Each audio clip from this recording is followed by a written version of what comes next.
From captivating traditions that blended the sacred and celebratory to the surprising realities of travel, trade, and even early elections, the Middle Ages are a treasure trove of untold stories. Join us on a journey beyond the cliched myths and into the remarkable truths of this fascinating period. And remember, the most astonishing disclosures are yet to come. So watch till the end for even more intriguing and shocking discoveries.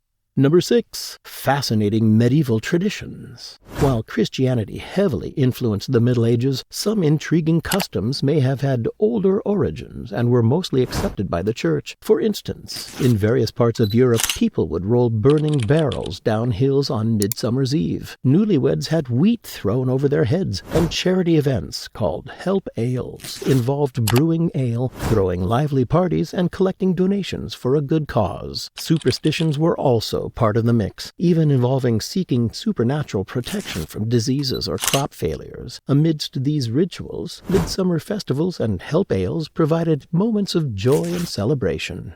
Number 5. Medieval travel and trade. While it's true that many medieval peoples, especially those in rural areas, didn't venture far from home, it's not accurate to say they never traveled. Pilgrimages, often covering thousands of miles, were a common journey for many. Moreover, trade played a crucial role in connecting distant parts of the world. Even in the early Middle Ages, valuable goods like silk from China, spices from Asia through the Middle East, and amber and furs from the Baltic were transported to various European regions. Some adventurous souls documented their extensive travels, such as William of Rubruck, who chronicled his 3-year journey through Ukraine and Russia starting in 1253. Immigration was also present in medieval times, although it didn't always receive a warm welcome, especially in places like medieval England, which didn't readily embrace Welsh, Scottish, or Irish immigrants. Number 4. The Church and Witch Hunts. Witch hunts and the fear of evil witches didn't really happen in medieval times. These witch trials and the whole witch craze mainly popped up in the early modern era, around the 16th and 17th centuries. Back in the Middle Ages, there were a few witch trials, especially in German-speaking areas in the 15th century, but it was usually local authorities, not the church, leading these prosecutions. During most of the Middle Ages, church folks mostly said that magic was just silly and didn't actually work. It wasn't until the late 15th century, when Heinrich Kramer wrote the famous Malleus Maleficarum, that someone tried to convince everyone that witches were real. Interestingly, the church initially condemned this book, and even in the early 16th century, inquisitors were cautioned not to take everything it said as gospel.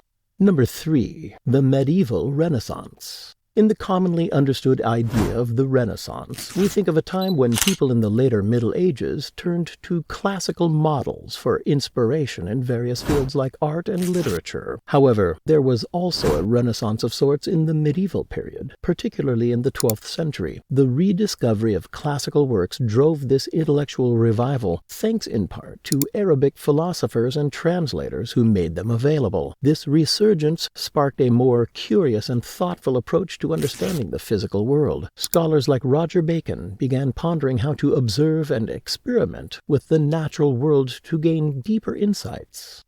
Number 2. Medieval local elections. In medieval times, certain folks did have the chance to vote, but it wasn't like modern national elections. It was all about local politics. During the 12th and 13th centuries in France, many towns and villages were run as communes. Each year, most of the men in the area could vote for consuls or councillors. In northern Italian city-states, they had a more complex system with multiple tiers of elected officials. However, women usually couldn't participate in these elections or hold these positions, although some women were noted in the special rules or charters of certain French towns.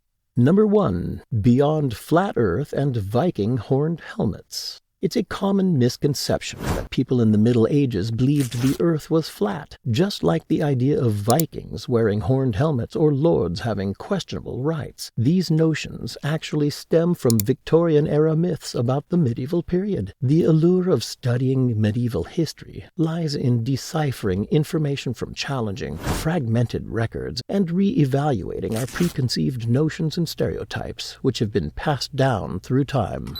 So that's all for today's video. If you like this video, click the like and the bell buttons. We'll have another video for you soon. Take care until then.